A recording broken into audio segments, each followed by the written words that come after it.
Go, folks. It is 10 a.m. on a Saturday morning, and it is the England Athletics Runners Hip presentation, a webinar done by Mike Willsmore.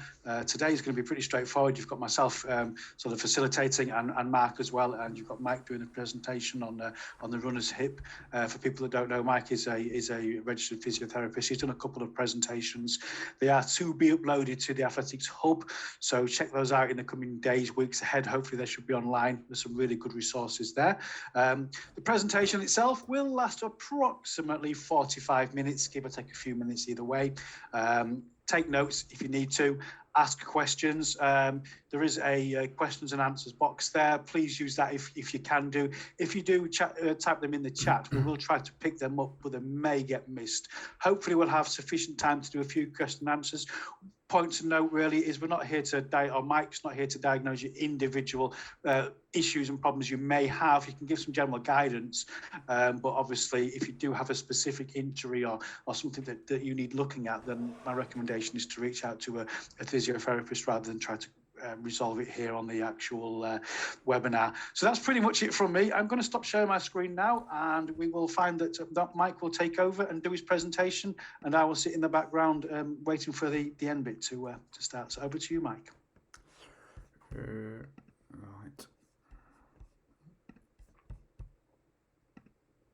Let me know when you can see the screen. Yeah, I can see the screen. Yeah, hopefully everyone's got it as well. Brilliant. So I'll just leave this slide up for 30 seconds or so. Obviously, this is the third presentation I've done of this little series. If people want stuff in the future, then give me an idea of what you want. It's all well and good me sort of jabbering on about what I want to talk about, but at the end of the day, I want to give you things that you have an interest in or an area that you want me to focus on. I've just created a little poll. This little QR code just scanning your camera, that will be down in the bottom left hand corner of the next few slides, just so you can capture it there, and it's at the end as well. So just give me some feedback on what things you may or may not want in the future. Okay, so what we're going to talk about today is hip pain in runners. Obviously, there's a lot of aspects or different injuries or ailments you can have around the hips. So I'm going to talk about three. And there are lots of others, so just bear that in mind. There's probably a lot of you out there that are well sort of rehearsed around the hip or have a lot of knowledge around the hip. Okay, this is aimed at giving you a little bit of basic knowledge about some of the things that I see in my clinics and also sort of experience sort of with my running as well. Take it for what it is. Hopefully there'll be some good takeaway points for all of you. And if you do have any other questions, just let me know either at the Q&A at the end or drop me a message, which again, all the details will be at the end and we can go from there. So a little bit about me. I mean, I'm sure there's a few of you on here that have done a few of my other chats, so I won't labour on too much about this. I've got my own private clinic down in Plymouth, but I do a lot of virtual physio as well, especially with COVID over the last few years. That's been a few years, so it seems like it, doesn't it? Over the last year, it seems like it's gone really well, really. So there's people that are wary of virtual physio, I'd say give it a go, but there's obviously hands-on sort of face-to-face physio is sort of the ultimate goal with everything, really. I also work for the MOD, so as a civil servant, I work as a physio there as well. In my past I was a Royal Marine, and I do a little bit of running along the side as well, really. So hopefully I can bring a lot of little different facets to this, and try and give you a bit of an idea of what goes through my head when you come to see me. Okay, so the content today and what we're going to look at is lateral hip pain, so it's pain on the outside of your hip. Then we're going to look at femoral acetabular impingement, so FAI. So this, again, we'll go into more depth with this and how it presents. Then piriformis syndrome, so I'm going to talk about how this presents and how that can be different and how it needs to be differentiated from other conditions. Then we'll talk about other considerations, so this is other pathologies around the hip. Then we'll summarise it and hopefully go into some questions if I haven't jabbered on too long. Okay, so lateral hip pain. So, I'll just get my screen out of the way. There we go, that's better. So formerly known as trochanteric bursitis, it is now been rebranded as a greater trochanteric pain syndrome. This is more of an umbrella term than anything. So it's an idea of it. If someone tells you you've got this, don't be scared because lots of big words. It's more just giving an umbrella term of what could be going on around that area. In my experience, it's generally caused by poor hip control. So this is increased loading on the hip, and generally tends to be more common in females, and this is because they can have wider hips, and also due to hormonal changes as well. So once you're over the age of 50, you get a drop in your estrogen levels, so it's perimenopausal, then this can have a knock-on effect to your hips as well. And 25% of over 50s in the female population tend to develop this condition at some point. It's common in movements requiring a high degree of flexion. So what I mean by this is if your hip's coming up towards your chest, then that puts a lot more strain on those muscles and those tendons around the outside of your hip, and then this can be a sort of predisposing factor that might give you some of these symptoms if you're not strong enough. Okay, so the biggest factor that I find with lateral hip pain is people overload the tissue higher than its current capacity. So I'm training for that marathon. I've not really done much training with it. Okay, so it's trying to work within your capacity level, and if you do develop the pain, trying to get you back within that level really, to make sure that we can keep you running, more importantly, and get rid of your pain as well. Often it doesn't come on its own. It might be linked to sort of lower back pain, can sort of refer down to your knee and your ITB as well.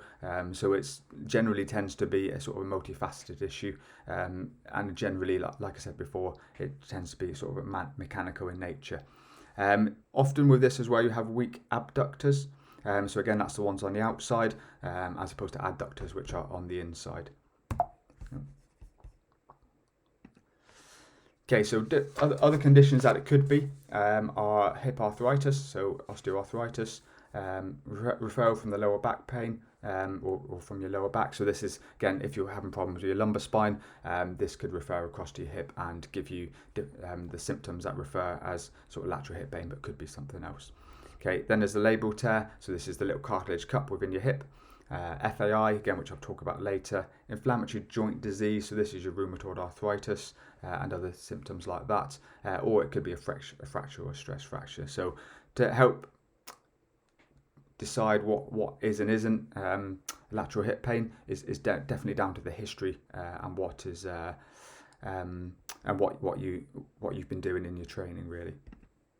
Okay, so in terms of assessment, what am I looking at? So one of the main things I want to look at is your mobility. So this is the important part for me. Okay, so what restrictions do you have? And that's both in static position, so balancing on one leg, squats, lunges, that sort of movement. Okay, but also when you're running as well, because they're very different. So as soon as you put momentum into something, okay, it changes a lot of things. So anyone that comes to see me, I often get to send a video of them running.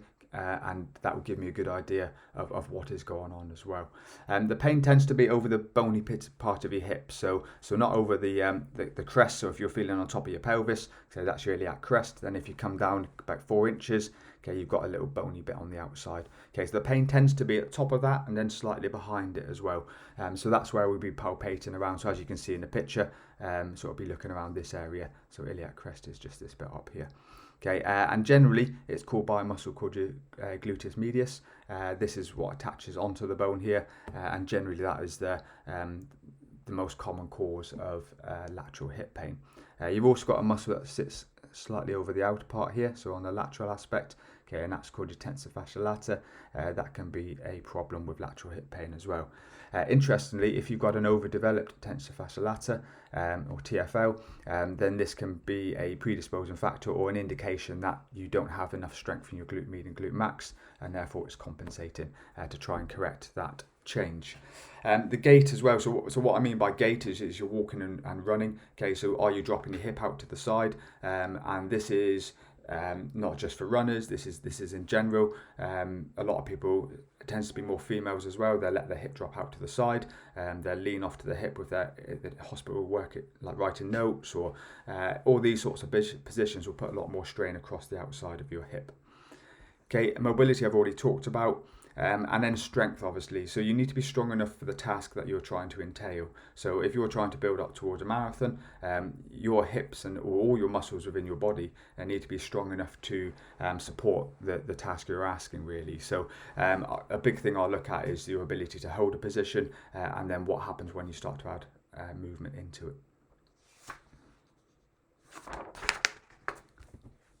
Okay, so how do I manage it? So conservative management is recommended. So we're not going to be jumping down routes of injections or surgical interventions with this. It's all about managing it in a controlled manner. So the primary goal being to reduce the irritation and stop that pain from making you walk differently, hold yourself differently, and stop that might be stopping you to run as well. So that's the main aim of it, of my treatment really, is to get the pain under control and then build your strength up with it. I mean, a lot of the time if you've got pain, it's going to cause a bit of a or inhibition of the muscles. So therefore, if we don't address that as an early stage, we're going to struggle to get on top of it.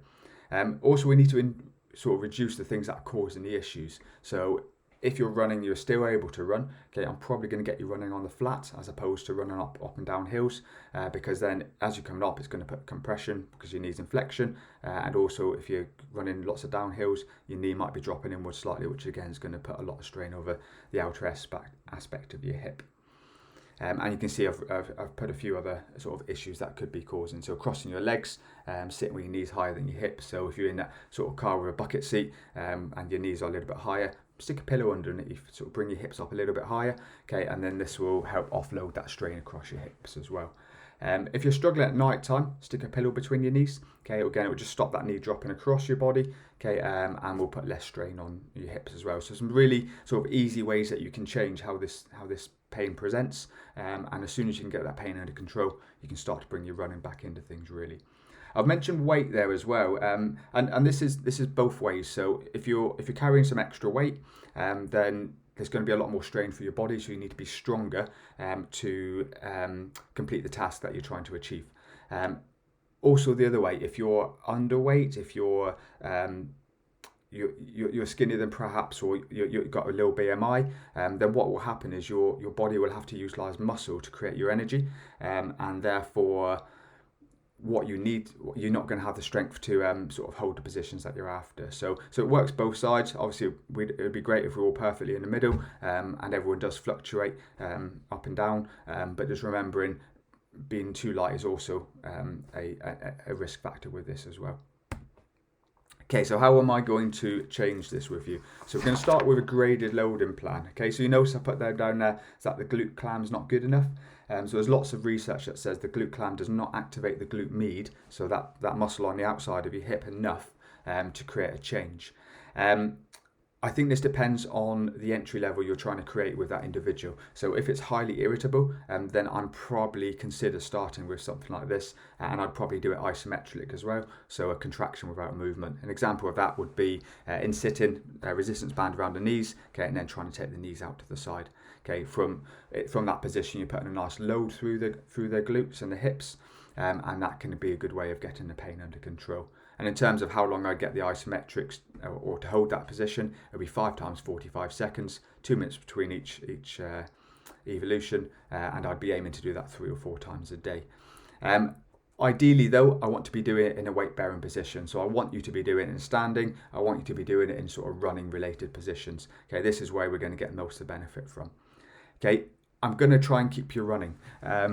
If it's a tendinopathy, okay, we want you running. We want that load and that force going through it, which then lateral hip pain tends to be a tendinopathy. So it's where that sort of glute med attaches onto the bone.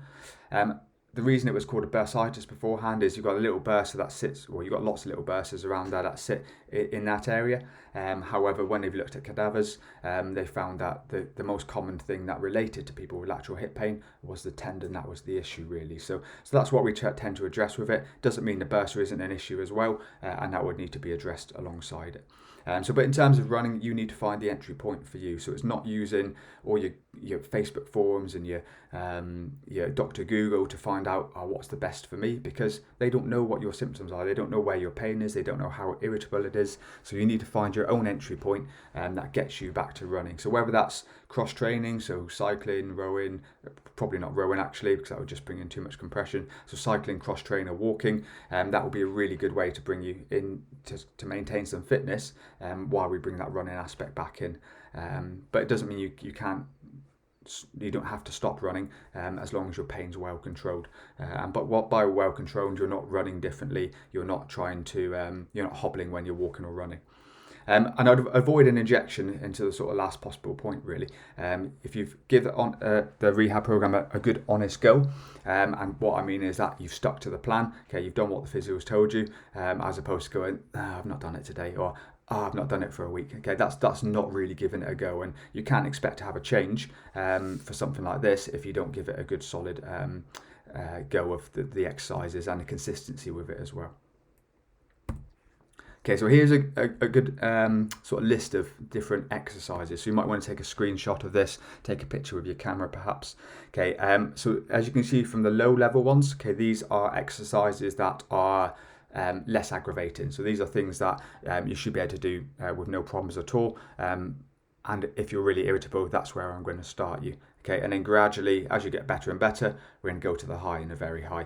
And there, I mean, we stick things like hopping and sort of sideways movements here, hip hitching. Okay, and these are all things that will aggravate the hip if it's an issue really. And the reason it aggravates it is because it creates that compression across the bone. So that's why we need to sort of gradually work up to those movements. Just catch up. Okay, so that's lateral hip pain. Okay, and I know I've sort of been a really quick brush across that, but it's quite a complex area. If you're getting pain in that area, then you need to be looking at where your weaknesses are. So where around the hip are you struggling? Do you struggle to hold control? And if you're struggling to pinpoint that yourself, then I would really sort of seek advice from a professional with that. Okay, so the next one we're going to talk about is femoral acetabular impingement, so an FAI. Okay, and this is to do with the ball and socket joint, effectively. So as you can see from here, it's extra bone growth either around the socket, which causes a pincer, or a change to the neck of the femur or the head of the femur, and that is the cam deformity. So we'll go on to these in a second. A lot of people can have this change. So 30% of the population are thought to have an FAI, okay, and not all of those will have pain or limitations. So I wouldn't go worrying about, do I have an FAI? Okay, if you develop symptoms, and it tends to be as you get into your sort of 30s that you'll develop it, though there will be variations with this. And the reason is it doesn't fit perfectly anymore. So instead of that perfect joint that moves really nicely, okay, we start to create a friction, and sports that are more compressive can cause an irritation with that. Okay, so this is a picture, or a few pictures of what they look like. So as you can see, a pincher, so it just grips around that ball socket a little bit more. Okay, and then this can irritate the cartilage, the labrum that's around here. So that's what we're generally looking for, is does it cause irritation of the tissue, and where do we get the pain sort of with this? Cam deformity, so this is the head of the femur, okay, and then the neck, if we get changes here. So when you come up into those flexed or internally rotated positions, so the knee turned inwards, okay, this is going to cause again a compression across the cartilage. And then a lot of people have a bit of both, so it's trying to sort of weigh them up really. Okay, so different causes. So repeated rotation and flexion as a child. This is one of the sort of big factors that they think could be contributing towards FAI changes. However, the jury's still out on that. Some people, it could be more related to sort of genetics really. So it's more research needed sort of to get to the bottom of that one. But unless you're starting to develop symptoms, I wouldn't be worrying too much. If you've had hip problems as a child, such as hip dysplasia, this can predispose you, and the reason for this is it can cause a change in the formation of the bone, so it can make your body adapt and create sort of more lay down of sort of bone matrix, and then that can cause the FAI. Okay, so other issues, malunion, so if you had a fracture, so that traumatic FAI, this could be another issue as well. Or if you've had an overcorrection, so as we talked about with children with a hip dysplasia, that could be another factor that could contribute to it too. Okay, so how does it present? So very similar to something like a labral tear, and generally they go in hand a little bit as well. So generally have pain in your groin, or it can be on the outer aspect of your hip. So straight away you can see there's a crossover with your lateral hip pain, okay, but these will present quite differently in terms of how easily they're aggravated. So FAIs generally tend to be aggravated where you're twisting, you're turning sports or with movements. So cross country, your hill running, your things where you need to change direction quite quickly. So your field sports as well are going to be aggravating factors for this. It can also be dull in nature in terms of its pain. However, you will occasionally get sharp pains with it, especially if you're compressing into, say, a pincer deformity. That will give a lot more of a sharp sort of feedback pain, whereas the overriding pain tends to be more of a dull ache. Okay, the FAI is not caused by exercise. Say, obviously, if you're a youngster and you're doing lots of these movements, it can cause your body to lay down extra bone matrix. Okay, but what all the evidence suggests is that it's probably to do with irritation of the labrum and the soft tissue around it, which is why it's often seen in active people over the age of about 30. So you've done enough sport and enough irritation to cause that to start giving you a problem. Okay, and then it's all about addressing what is the issue as opposed to trying to change an FAI, because surgically there's not a lot of good evidence to suggest going under the knife to get this addressed. But we'll come on to that shortly. Okay, so to start with, okay, what I'm going to try and do is modify what you're doing. Okay, so if you're getting a lot of pain with your training, but you're doing lots of hill running, okay, I'm probably going to bring you down to a flatter, sort of more controllable environment for your running, because again, if you're driving that knee up into flexion, so again you're sprinting, your football, your hockey sports, okay, this is going to cause a pinch into your groin. Okay, also if we've got any field eventers on here, things like javelin, again, because you're running a little bit more sideways, okay, you can be causing a lot more rotation into the pelvis as well. Okay, and again, this could be something that could aggravate it.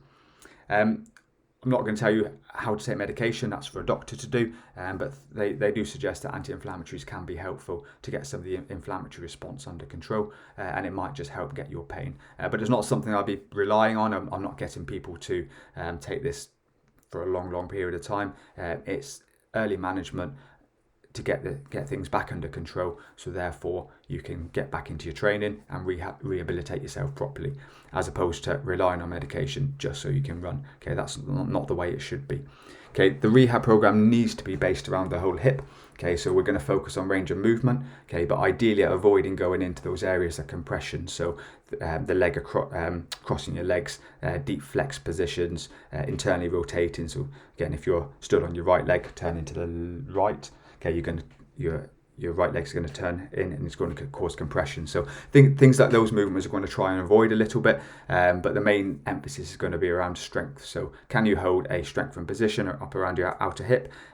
Can you then hold that position as we start to add momentum into it? And again, that's going to be the key really. You can be as strong as an ox, but if you can't control it when you start moving, it's pointless. Okay, in terms of the older population, I'm going to very much treat you the same as any other population really. So all the masters athletes out there, okay, you need to be doing your strength work. Okay, if you're not doing the strength work, you're going to struggle to maintain this. And there's no reason why you need to be going under the knife to get this addressed, as long as you stay strong enough to hold those positions when you're trying to run.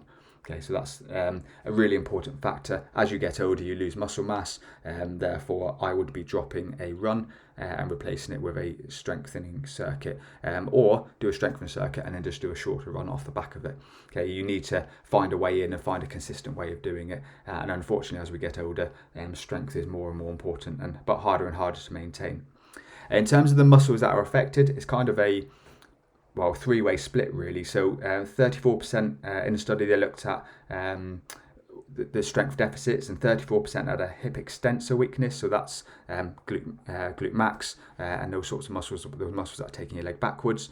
Then there was 25% weakness in hip flexors. So that is the ones at the front of your legs. So quads, psoas, rec fem, and then there's 30% weakness in adductor weakness, so that's the muscles on the inside of your thighs. So lots of different areas to work on, and that's why it's really important to not use those forums for your advice, because they're not really going to hit the nail on the head for your particular symptoms. You might get lucky, they might do, but I think generally getting a good idea of your weaknesses and then working specifically on those would be a better approach. Okay, so as we talked about sort of surgery, so there's quite a few studies. This is one of them, a very new study as well. So it only came out last year. Was a systematic review. So looked at all the current evidence around it. And to be fair, there's not a lot of good evidence out there, so more research is needed. But anyone that knows anything about physio, I think every single article or every systematic review says that. So what they found was there's no difference between a surgical and conservative management in the terms of managing an FAI. The reason for that is probably related to poor research. However, if the outcomes are as good by doing a good, well-structured rehab program, then why wouldn't you do that?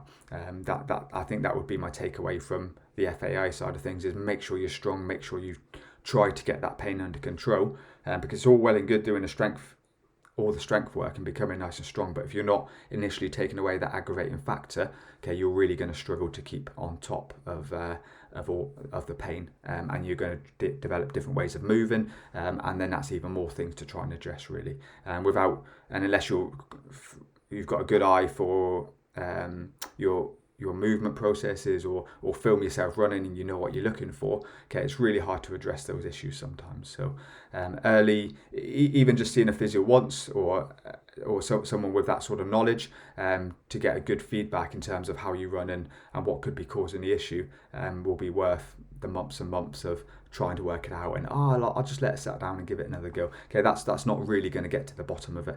And I sit that with all these three conditions that I'm going to talk about today: is go and see someone early.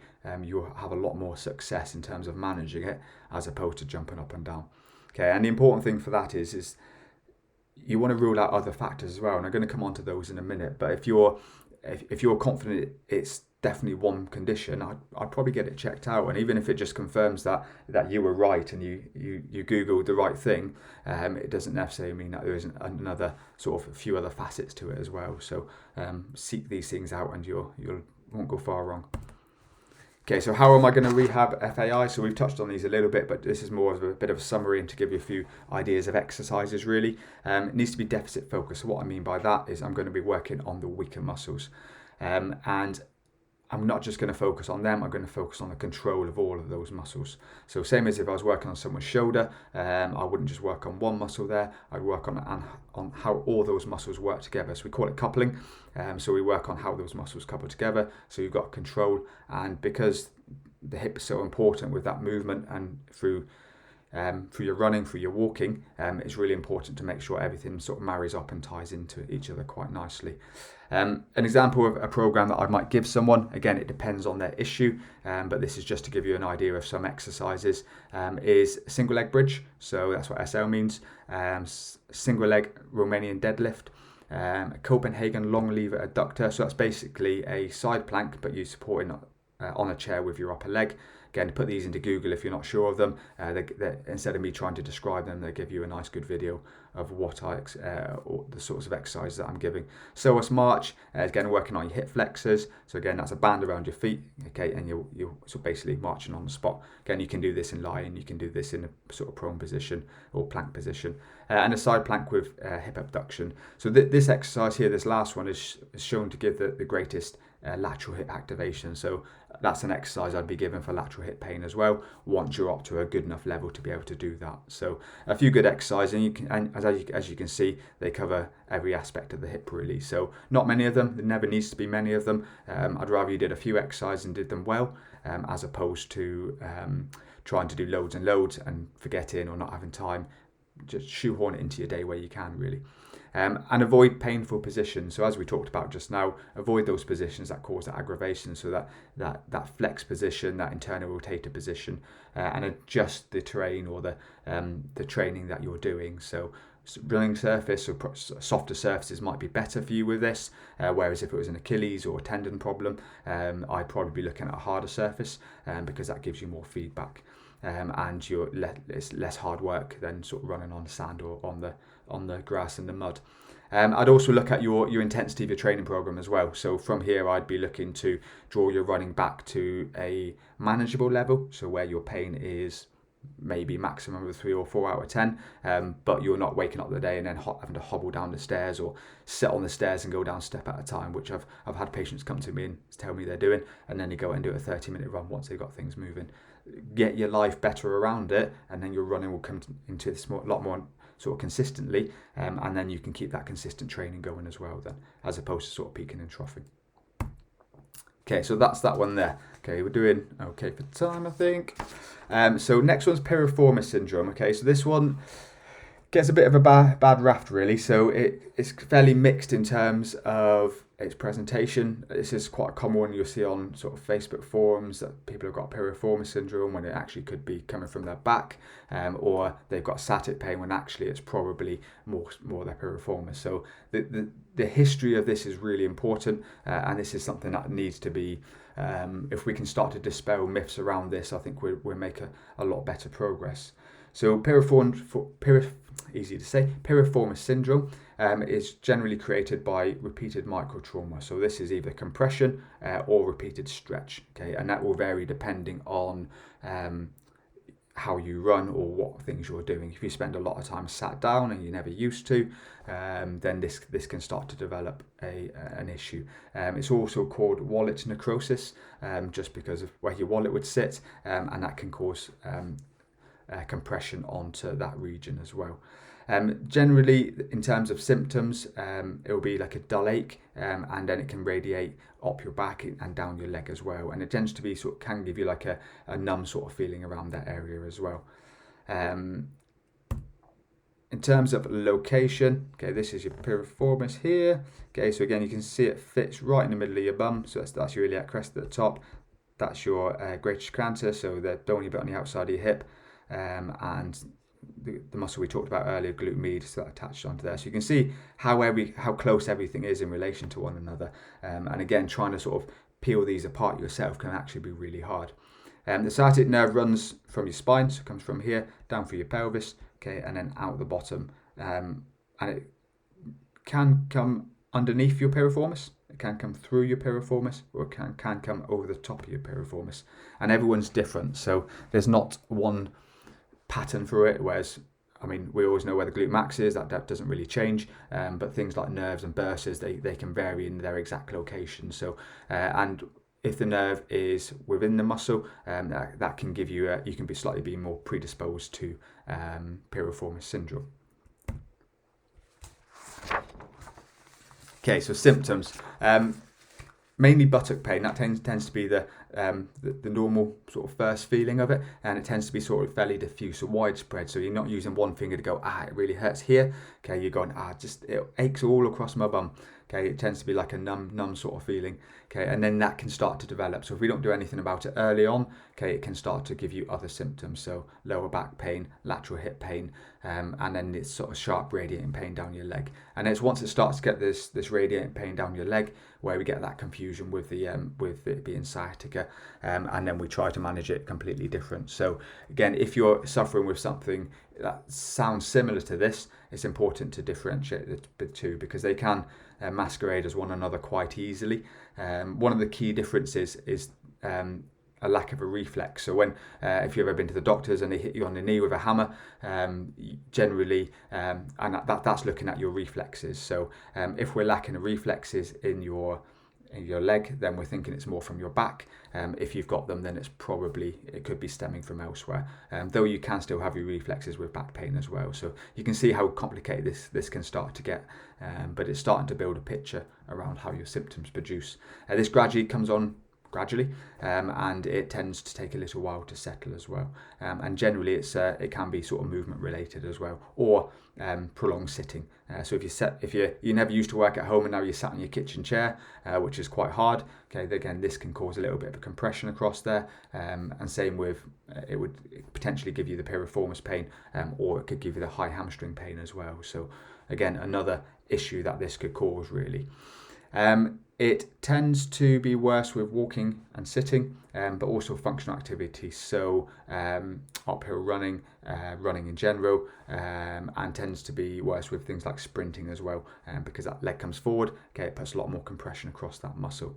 Unfortunately, females get the worst of this one as well. So a ratio of 6 to 1. So say a lot more females tend to suffer from this. Okay, so The important thing is, in terms of managing it, as I've sort of said throughout all of this, is to rule out other causes. Is it coming from your back? So if you go and see any therapist, they should be ruling out the joints above and below. So they should be checking the whole hip joint. What's your movement like? Do you have any issues with your back pain? Do you have any problems with your knee? So we're trying to sort of get a really good picture of what might be causing this.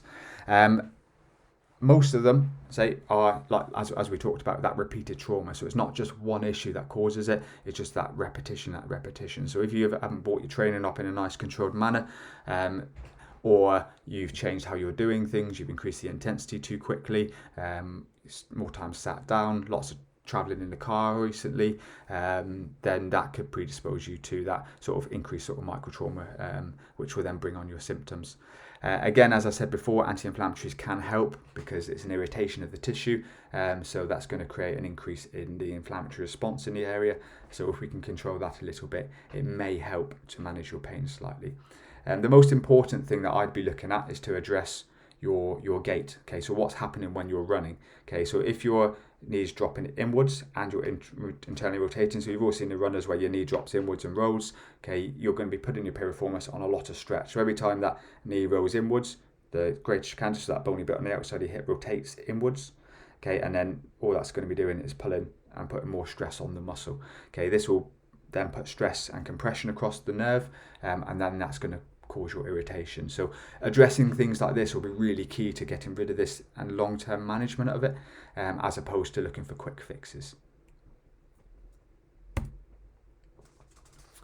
Okay, things that can help. Manual therapy can definitely help.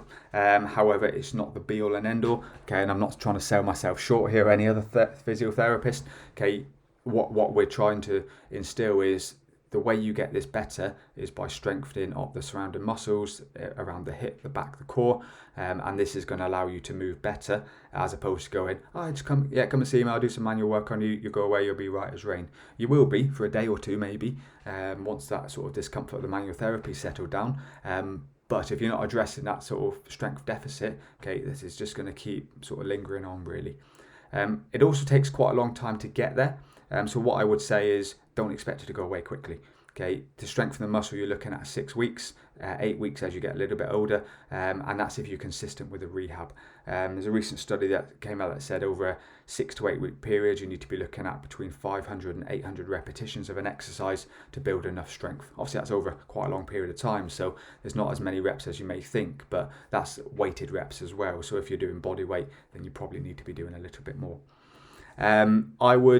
I would seek advice on your biomechanics if you think that's part of the issue. So if you run along and you feel like that knee's dropping inwards, or you feel like you've changed your posture because of it, go and seek advice early. Okay, this is the things that are going to sort of address it and stop you being sat on the sideline, missing that race that you've been training really hard for.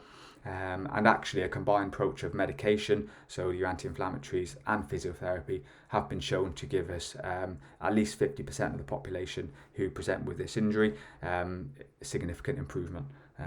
In terms of the other 50%, some are not consistent, some dropped out of the studies, and others required a little bit more input to get their symptoms under control. In terms of an injection, where are you injecting? Like, that would always be my question, because the pain can vary a little bit, and in terms of where the muscle runs, it's not always the piriformis, it can be some of the other deeper muscles in there as well. So in terms of this presentation, I wouldn't necessarily be labelling the piriformis as the main issue. Sometimes it can be some of the deeper muscles there as well. And in terms of surgery, what they'd be looking at is a release of that muscle. So then you've got all the consequences that you get after that. So the scar tissue, the rehab after the injury, allowing time for that to settle. So if you haven't give the rehab a good go, then I'd look at the fallout of a surgical intervention over actually giving the rehab a good go first. Okay, so things to avoid: prolonged sitting. So if you do have to sit for a long period of time, I would be sitting on a cushion, as I'm doing now, because if you sit for too long on a hard surface, it's just going to cause compression over that area. Okay, and especially if you're a bit more slouched, okay, then you're going to develop that sort of wallet necrosis. If you're nice and upright and sort of leaning forward on a computer, it's more chance that you'll be on the sort of the bony bit of your bum. Okay, and that's probably going to give you an issue with the high hamstring, or where the hamstring attaches. So yeah, think of the surfaces that you're sitting on. Adjust your volume of your training and the intensity of your training, just to allow this to settle down. If you're running quicker, say you're going to have more of a knee drive, that's going to put more strain across it as well. So if you need to do a period of time where you're just drawn back to easy running, then that's going to be useful in the long term early management of this condition, and address those biomechanic deficits early on. Okay, the areas that I'd be focusing on with this would be glute med and glute max. So that's the one on the outer part of your hip. Okay, the one that causes the issue with lateral hip pain, and glute max is the big one. So that's the main bottom muscle. Okay, and that's the one that propels your leg backwards. So there'd be the sort of two main areas that I'd be focusing on with this. I know you're probably thinking, why not piriformis? It's generally a control issue that causes piriformis to be the issue. So if I can change that control, okay, then piriformis should settle down and stop being an issue. I'll be getting people to do soft tissue work themselves, so using like a tennis ball and working deep into the glute muscles. Again, only maybe 3 or 4 minutes of doing that. Again, quite often I'll see people that spend 15, 20, 30 minutes on a foam roller and wonder why they're bruised and sore afterwards. So you don't need to be spending that long on things like that, because all they're going to be doing is creating micro trauma. Okay, so other considerations, so other things that I'd be looking at and that we need to rule out really are high hamstring tendinopathy. This is on the ischial tuberosity, so this is right on the bony bit of your bum. Okay, and obviously it's quite close to the piriformis as well, as all those muscles are really. So I'd be wanting to rule that out. I'd be wanting to check that it's not coming from your back. Okay, and so all of these differential diagnoses are for all three conditions I've talked about really. Any underlying medical conditions, so do you have any vascular issues, any it can be lots of things that happen around the pelvis, or tumours or growths and things like that. So it's trying to rule out those things as well, especially if it's been sort of a gradual onset and it doesn't really fit a pattern, then I'd be looking at that really. And that's an important thing to think about really, is generally musculoskeletal issues fit a pattern, and that's what I'd be wanting to ensure was the case really. And if it wasn't, then I'd be asking the doctor to be involved a little bit as well. Okay, psychogenic disorders, so this is your more your mental health side of things. This can have a big factor. If you're holding a lot of stress, if you're not able to relax into your running, you're going to stress things in different manners. So just because you enjoy going for a run, if you've got a lot of other stresses in your life, okay, that is not necessarily going to be helpful in the long run. Physical exercises causes release of cortisol, which is stress hormone. Like mental stress causes release of cortisol. So you can see all of that combined. There's only a finite amount your body can take. So sometimes sit with a book or just go for a walk instead will be a good way of managing those things and stop you overloading your body. Other hip pathologies. So we touched on labral tears a little bit. Generally with an FAI, it can develop into having a labral tear as well, or a labral irritation. So that will be things that we'd be looking at as well. And they present slightly differently in terms of the location of their pain. So it's quite key knowing all these different areas really. Osteoarthritic changes, so this tends to be your more sort of elderly population. However, just because you've got arthritic changes doesn't mean you need to stop running, doesn't mean you need to change anything. Okay, it just means that you need to perhaps look at your training approach and make sure that you're strong enough for what you're asking your body to do. Obviously you can have malignancies as well. So again, if it's not fitting that sort of pattern that I'd expect with a musculoskeletal issue, I'd be asking the doctor to be involved as well. Fractures and stress fractures. So again, if you've increased your training load, this could be definitely a key thing that could be giving you hip pain. So if you've got someone that is potentially underweight or not eating properly, they've increased their training load, or they've not really had a drop off in any recovery weeks, then I'd be sort of wary of sort of any sort of stress responses in around the hip as well. And then you've got your inflammatory joint disease as well. So these tend to mirror each other a little bit more. So if it's both sides and multiple joints, then I'd be thinking maybe is there an rheumatoid arthritis element or an inflammatory joint disease element to this. So again, as you can see, there's lots to consider with the hip. Okay, so in summary, the hip is complex. Okay, I think if anything, hopefully I've explained that to you today. Seek a professional advice early on. Okay, this is going to help you in the long run. Okay, don't waste time trying to get it right yourself. Go and seek advice. And you'll have a plan. Like any good physio should give you a plan of where you need to be going with this and what they think is weak and needs addressing. And if you've got that, then by all means use your Dr. Google and your forums to help direct those exercises that you are doing. But you need that correct diagnosis first to get there. Which, like I say, ensure you're treating the right condition. That covers that bit really. Mechanical issues fit a pattern. So again, if it's there all the time, you're getting really deep ache at night time and you can't change position and get rid of it, okay, go and have a chat with your doctor and just make sure that it's nothing else underlying. Okay, it's important to get these things checked. Monitor your training load. Okay, you need, as much as your training should come up nice and gradually, you need to have recovery weeks in there as well. If you're not having recovery weeks in there, okay, when is your body going to adapt? Okay, and it's only a matter of time then if you don't do that, that's some sort of injury or ailment's going to sort of develop. And that's the last thing I want really. That's why I'm doing these sort of webinars, is to give you a good bit of advice and say, look at your plan, have somewhere where you can back off and just even give yourself a bit of a mental break from slogging away at the hard training. Remember, it's supposed to be enjoyable, and that's what I'd want you to sort of be achieving from it really. Early intervention probably means you can carry on training. Okay, so all of us like to run, and that's probably why we're all on here today.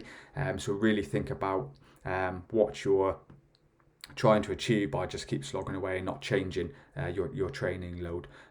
If you're pushing it, you will have to have some time off to get that pain to settle down, and then you're probably going to be regressed right back down to that clam, the thing I said to avoid.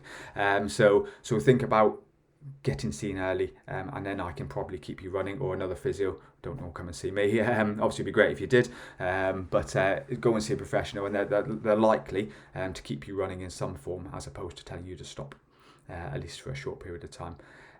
Address the movement as well as the strength. If you're just doing strength work, okay, it's not going to transfer into your running movement patterns, okay, because you've developed them through hours and hours and hours of running, and therefore you need to, with that new strength and with that new control, okay, you need to bring that into your running element as well. So this is where your drills come in. This is where your hurdle work comes in if you do stuff on the track, and this is where thinking about your running form in all your runs. So I know one of the questions from one of the other forums was like, when do we put those changes to our gaits and our running form into our training? Every single run. Like, you need to be thinking about it all the time. If you've got a good balance of your training, 80% of it is easier running, 20% of it at the most is your hard intense training. So in that 80% of the training, so the big majority of your running, you need to be thinking about that running pattern. Okay, and it will become a lot more subconscious eventually, but if we're trying to change something, we need to make it conscious. We need to be thinking about it. So every time you watch bleeps, do a body check, think about where your hips are, what your movement, are you leaning forward, are you hitching to one side, and try and just bring you back into that better position then. And once you can do that, okay, it'll become a lot more subconscious, and we should be able to keep a lot of these issues under control then. And remember, consistency is key. As I've said throughout all of these, I'm not worried if you have one good week, great. I'd rather you had 6, 8, 12 consistently okay weeks, and you'll find you'll be a lot fitter, a lot more consistent, and you'll race a lot better off the back of that. Any questions? Probably quite a few. Okay, so again, so I'll grab the screen if you don't mind for a second, and we'll bring up the questions. We've got quite a few coming through, as you can imagine. There is some of Mike's contacts there, and I will share a few more in a second as well.